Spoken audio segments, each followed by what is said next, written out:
Oh God. Did you see this guy?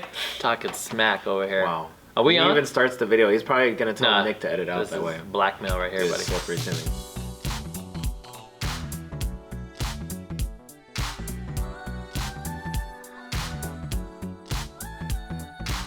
Hello YouTube, what's going on? Hi guys. David, Alex. We're gonna do a CEG Dealer School / Casino Quest chat. Yes. Well, and it's a Q&A. Q&A chat, yeah. Q&A and a chat. So just it's unavoidable. just to let you guys know, if you don't know, CEG Dealer School is our dealer school channel. Yep. We're gonna post between both of them. That's mainly gonna be blackjack, roulette, and dealer school related stuff. Perfect. Casino Quest is craps and casino strategies, casino stories. Yep. Stuff about casinos. Mm-hmm. So perfect. We're gonna promote both of them now, and then eventually we'll separate those. But we're gonna we're gonna kill two birds with one stone. Yeah, perfect. All right, let's get it rolling. What do we got? We got some questions? Yes, so before we begin, thank you to all of our Patreon members. Thank you guys for supporting us. Yep, and we've had a lot of fun dealing to you guys. You guys have stopped by Casino Quest. In fact, Casino Quest, for those of you who may have started with us in the early on, we're now getting busy. So if you want to, make sure that you put in a reservation if you want to get on. We have a second table. We have a 14-foot that we use mostly for education, some larger gameplay. But for those of you that want to get around the casinos, you want a more realistic type of table, we have a 12-foot table, a little softer bounce that imitates, so for those of you who are setters, you want to practice your rolls, things like this, it's a little softer. So we have one that's a hard bounce, one that's a little softer bounce. Those of you that kind of know this. But we made this 12-footer as realistic and as accurate as possible in terms of like what you'll find on most casino floors. And we have really enjoyed you guys coming out and learning the triple lux, the panda lux. We've got the double tap your mate. Yep. I mean. It's been fantastic. So reservations keeps going up every week, every day. We're having more and more people come out. So we just want to say, by the way, we should probably just thank right away Color Up, who has really helped us. Thank you, Jeremy. And Craps Nation guys have been around. We've seen a few of you out and about.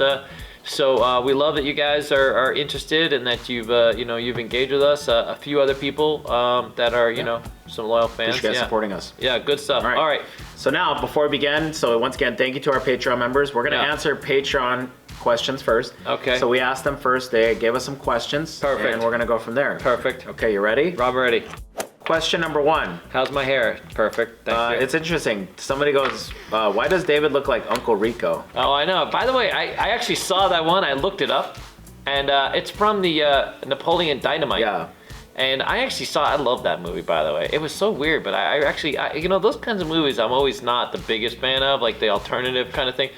But that was pretty funny. And you know what? You're right. I mean, and it might be related. Nick, there's the part where you put the side-by-side picture of Uncle Rico. Oh, God, Uncle Rico. Right here. Perfect. Good job, Nick. Yeah. Nick's also our new editor. Once again, thank you guys so much for Patreon and supporting us on the channel. Yes. Nick's also helping Timmy, and we also have Dennis over here. Now we're slowly expanding our media team. By the way, we're using that money that you guys give us to expand our reach, expand our media team. We're giving sort of jobs and some part-time money to some more people.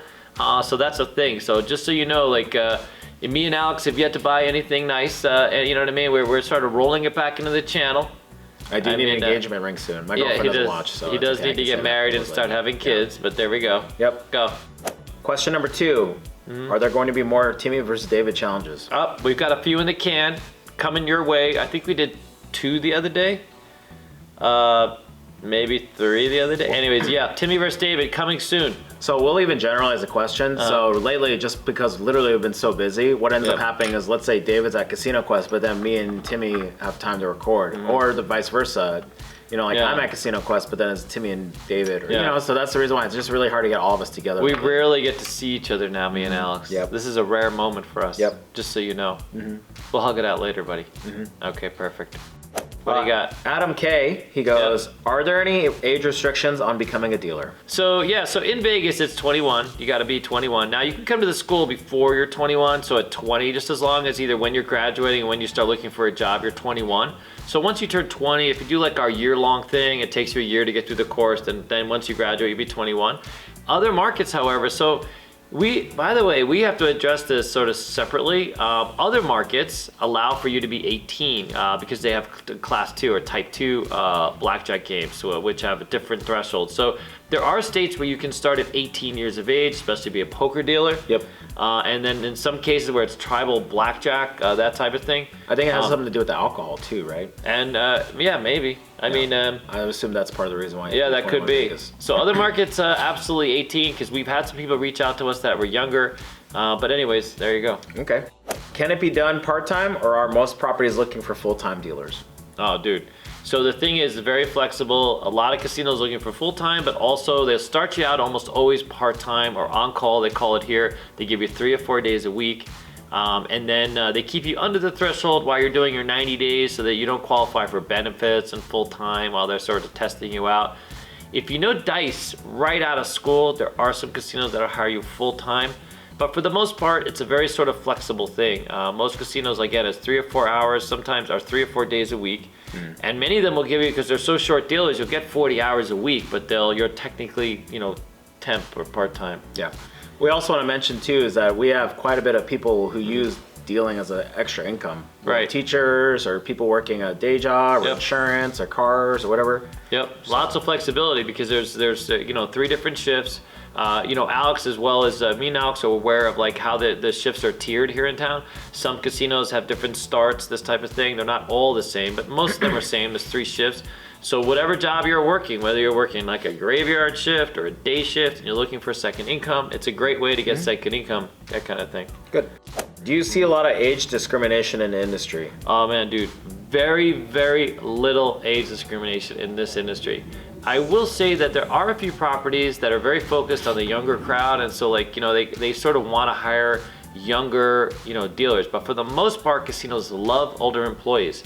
So as much as they like to keep it a balance, the issue is that younger employees that get into this business lose their collective minds, basically. So me and Alex deal with this all the time. We get 21-year-olders, they start at the school, they come from like a Walmart type of setting or some type of office setting, they become casino dealers, and now the next thing you know, they're alcoholic gamblers, partying, you know what I'm saying?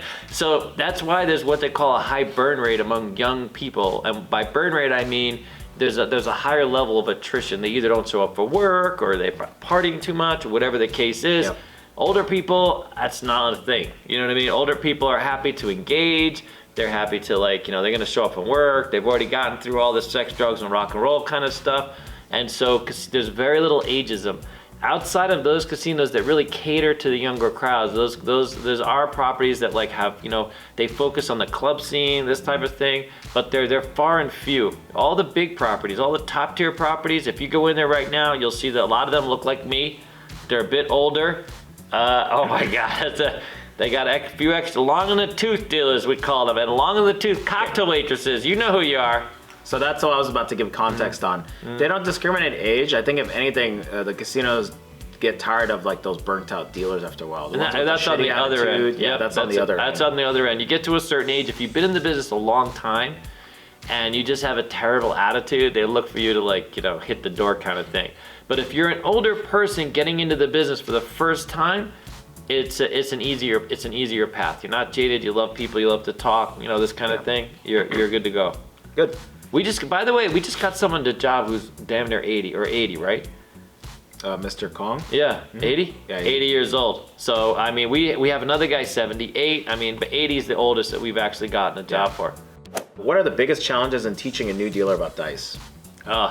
Oh, by the way, these are from Adam K first. That's not really? Yeah. Oh, fantastic. Okay, so dice is structurally, so let's say you come in, there's 2 ways you learn dice, right? You either come in as someone who is a player and you've played the game a lot, you love the game, and so you're focused on just learning dice, right? So from a player's perspective, we've got to take you out of the player zone, right? Because when you play dice, you play, the strategies of things the way that you play. When you're a dealer, you got 8 people playing different system. Everything is procedural, right? So a lot of times starting out that type of person, you have to really sort of break it down and really start over. You have to be willing to plug in from the very beginning. Yes, you know how the pass line works, the don't pass works, the place bets, but now you have to work it from the perspective of the dealer, of being a dealer. You follow? So sometimes it's hard to get people to just let go of what they think they know or what they do know and just start over from the dealer side of it. You know, we have a lot of people that come in and they go, well, I've been playing the game for 20 years. I'll be a great dealer. It'll be easy for me. And that's not the case. You might take even longer to train because you have this whole mindset of how the game works already. You've kind of put in your head, we got to break you of that. The other thing is, you know, a new person coming into the game for the first time who's not a player, who is not familiar with how the bets work or, you know, just the, you know, basic mechanics. Sometimes it takes a few extra days to sort of lay that out, get them familiar, you know, with the whys, you know, why things happen. You know, a lot of this is just by default. This happens just because. There's no, you know, there's no rhyme. This is the game. You know, this is how it goes.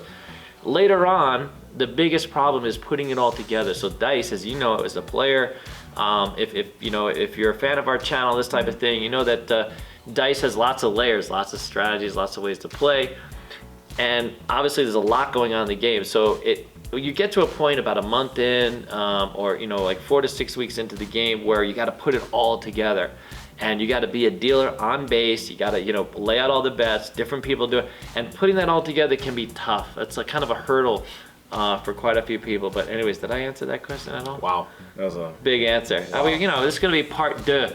Are there certain aspects of the game where people stumble more than others? What aspects are the hardest for you to teach? Oh, did I answer? So, yeah, so the biggest thing, the real biggest thing, and the part where people start coming to my desk and wanting, like, you know, to take a break, to be like, dude, David, is putting it all together, but also when they get to props. When you first start props, I would say, as a single thing, the props can be rough. Just starting on stick, getting all the stick calls down, getting all the keys down, identifying all the types of bets and sort of controlling all the action, because you're controlling bets on both sides.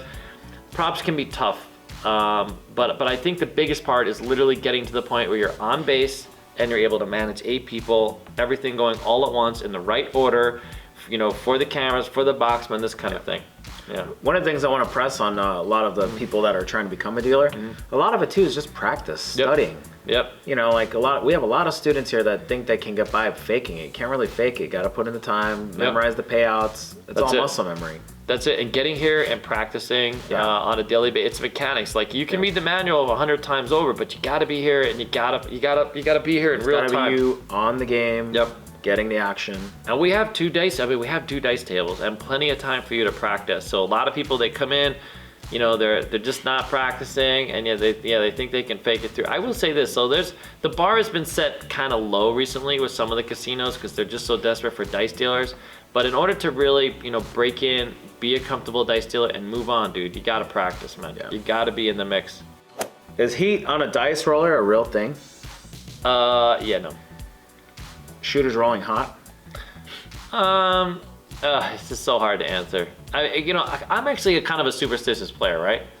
So like, I believe it or not, I do. I actually set my dice, believe it or not, I do. I set my dice. Oh yeah, you put your fingers in the V. I do, I do the V, I put my fingers in the middle of the V. I try to roll, I don't like my dice to hit. I want them to roll separately. And you know, I've seen some hot shooters, dude. There's this lady, 2 fire bets in the same day, 10 grand. 6-point fire bets, she rolled them both on 2 different tables the same day, 10 grand. Wow. That's hot. I mean, if anything, if that's heat, that's heat. I mean, what's interesting is this woman, by the way, fantastic lady, okay? She's deaf. I hope she sees this, because I used to deal with her, and I always loved to see her. Hopefully closed captioning by YouTube, auto closed caption, yeah, there you go. But I mean, so she used to come, and she would only bet the line, the fire bet, and a $6. If the point was 8 or 6, she would just have 1 bet on the 6 or 8. That's it. I mean, she could roll the 6 or 8 10 times, same bet, same bet, same bet. Sometimes maybe press it, but that was it. I mean, the only way she could win money is on this fire bet. She wins this 10 grand, and she uses that money over the course of the next year, basically, back at the casino, literally.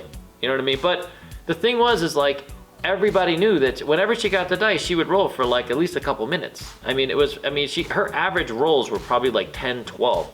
So like some of these setters look for like 8 rolls, 9 rolls, whatever it is.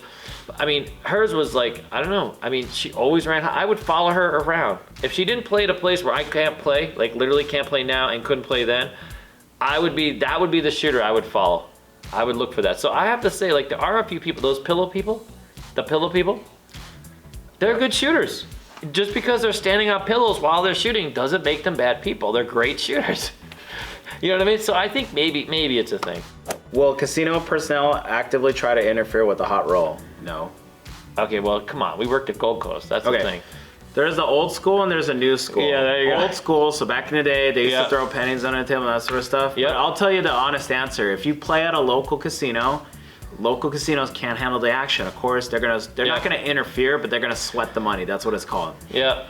If you play at a big casino, no one will bat an eye. Nobody will care. No one cares. Unless you're like, I will say this, like years ago, I literally was on a table. I won't mention who it is, but I just mentioned who it was. They actually, so we had this massive hand, dude. This lady rolled for an hour. I talk about it all the time. This guy won a buttload of money. And let me tell you, while that hand was going on, dude, they came over. First they changed I was on the stick when this roll started. They changed the bowl. Oh yeah. They actually changed the bowl. They'll change the stick. They changed the stick. Pennies under the game.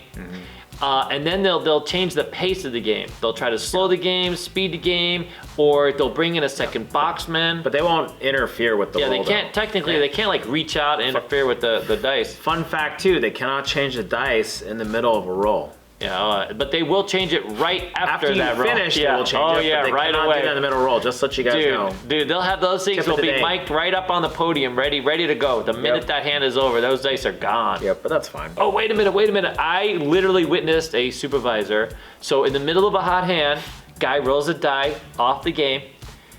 And of course he asked for the same die, right? And I watched the supervisor just kicking that thing downfield, dude, like a soccer ball, like literally. And the guys, they were running after him. There were other people on the other side of the table running after the supervisor, giving him shit for keep kicking. And he's like, no, I'm trying to, boom. I'm trying to, boom. And right down all the way to the end of the pit. Oh, but they kept after it. And then they had to look at it and make sure that he hadn't, because he's like, no, I think it's not any good anymore. I think I ruined this die. And yeah, dude, this literally happened. It was at a low end property, just so you know. That wouldn't happen at like an Aria. If you beat the shit out of the Gold Coast for $10,000, they're gonna care. But if you go like to Win or Aria, no one 10,000, cares. 20,000, they win that out back. They're like, here you go. Yeah. Next. They got a marbles game that they're rolling it. Yeah. Speaking of superstitions, what are some that you come across players or other casino personnel? Any elaborate or ridiculous rolling rituals? I'll tell you mine. You have one? Yeah, when I'm playing craps, I'll actually hold all the chips in my hand. It doesn't make any sense. Yeah, it makes no sense. It doesn't make sense. No It looks like like that waiter at the Italian restaurant. I've seen Maybe that. Nick can show the picture with the 4 plates. That's like me. I could literally have like $300 of chips in my hand. It makes no sense, but it makes sense when I'm rolling. Yeah. So I'm in the casino business and I hold all the chips. I knew a guy who had a picture of his ex-wife. Because apparently his ex-wife had rolled the biggest roll. That was like the one thing apparently she was good for, and he would say, listen, the only thing she ever did for me was roll like an hour hand. You know what I mean? Oh yeah. And so he literally just had this one picture of her. And I'm like, dude, it's time to let that one go. You know what I mean? But okay, so what other you're waving goodbye? No. Oh. The other example I want to show you guys is that, by the way, casinos don't care about dice setters, just to let you guys know. They'll let you dice set all you want. The only time they get mad is if it's like that NBA player with a 30-second, like 1 minute, like free, like dice throwing routine, like or if you hit the mirror. And stuff or if like you don't hit the back wall. Yeah, but just in general, nobody cares. But I've seen these players where they do have this like whole routine. If it messes up, they gotta start all over again. Yeah, like, what? It's like a 3-minute thing. So if you do hold up the game for too long, they'll get on you for it, and they might ask you to pass the dice at some point. They may literally stop you from rolling if they consider it sort of But what other superstitions? What have you seen? So what other have you superstitions? Seen I've had players at the table where, for example, like he asks, "What's your horoscope? You got like your zodiac sign?" Oh, you're a Virgo? I don't like Virgos. And then he goes up to the tip next today. Are you kidding me? Yeah. Oh, you know what I had? He's like, I read my horoscope today and I can't play with like Aquaries. No, so you remember those the guys with the long hair, the little dolls with the long hair sticking out of it? Oh, like the whatever the babies or whatever. Yeah. So this guy would come in like 5 or 6 of those and put them on the rail. And I literally had a supervisor one time tell him, no, you can't do that, dude. You can't have those. They were not little gremlins. They were, I forget what they were called. They had the long hairdo, green and red, and he had like 5 or 6 of them. Trolls. They were trolls. They would put the trolls up on this game. Good job, Dennis. That's Dennis, our media guy in the background. Yeah. Perfect, buddy. And then I had another guy actually come with another set of dice and put them up there and like, dude, you can't have your own dice on the rail. Yeah, I've had players when I worked at Cosmo when they only like a certain demographic of dealers, like they only like Asian female dealers or this and that or whatever. It's like I've had different ones like that one. I'm trying to think of some other ones too. There was this one lady that there was a big LED convention here in town. I think I mentioned the story. She would bring all of her LED stuff with her to the table, and it was just like, really? Yeah, like just being lit up. Just being lit up with LEDs and stuff, and that's like her ritual. She always has to bring all that stuff when she plays. LED hat, LED necklace, LED glasses. Where was LED... this, at Cosmo? At Wynn. At Wynn? Oh, fantastic. Did you have a ton of money? A buttload of money? Not really. Really? I mean, a little bit, but it wasn't. Wow. Anyways. All right. Let us know. No more superstitions? We got a lot more superstitions, buddy. Well, yeah, if you've seen some players' superstitions, that's a question of the video. Please comment below and let us know. Thank you guys for watching. Like, subscribe, let ding us the know. bell. Let us know what your favorite Smash crazy... that like button, right? Yeah. Let us know what your superstition is. Do us a favor. It really helps us. Please hit that like button for us. Smash it. Yep. And let us know that question. Smash it. Yep. Be a part of the notification gang. Ring that bell. And thanks. We'll see you in part 2. Take care, guys. Bye, guys. Bye.